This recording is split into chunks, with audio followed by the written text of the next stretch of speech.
इस video को लाइक करें, हमारे चैनल को सब्सक्राइब कर बेल आइकन जरूर प्रेस करें हमारी न्यू वीडियो सबसे पहले देखने के लिए।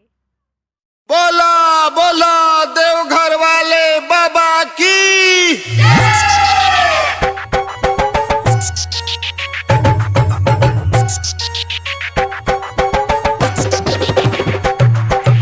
अजय मलमल, अजय मलमल, अजय मलमल, अजय मलमल। रामद हिंदी बाना, रामद हिंदी बाना, रामद हिंदी बाना,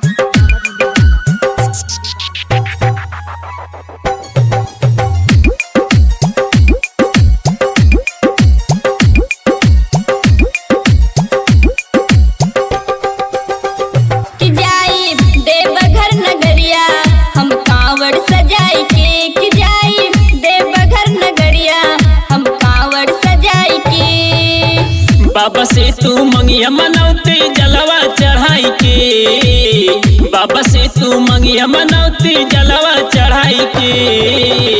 कि जाई देवघर नगरिया हम कांवड़ सजाई के, कि जाई देवघर नगरिया हम कांवड़ सजाई के।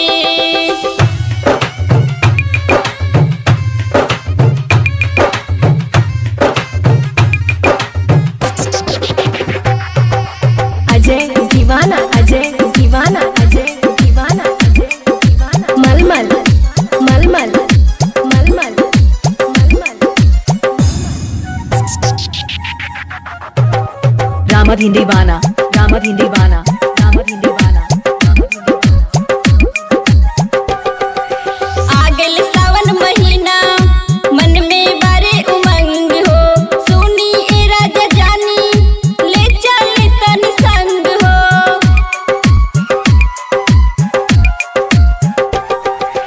गिरवा पहिर लसड़िया कांवर ले हाथ हो, रहिया चले के बेरिया छोड़िया नकाब साथ हो।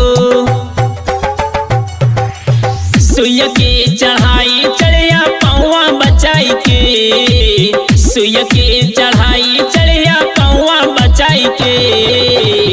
कि जाई देवघर नगरिया हम कांवड़ सजाई के, कि जाई देवघर नगरिया हम कांवड़ सजाई के।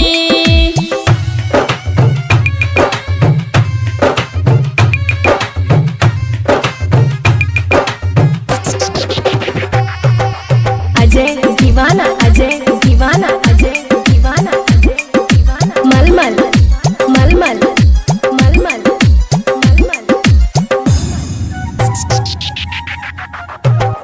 रामद हिंदी बाना, रामद हिंदी बाना, रामद हिंदी बाना, रामद हिंदी बाना। पिछला साली ए राजा सपना रहल अधूरा, संगवा में जाके सैया मनसा करे द पूरा।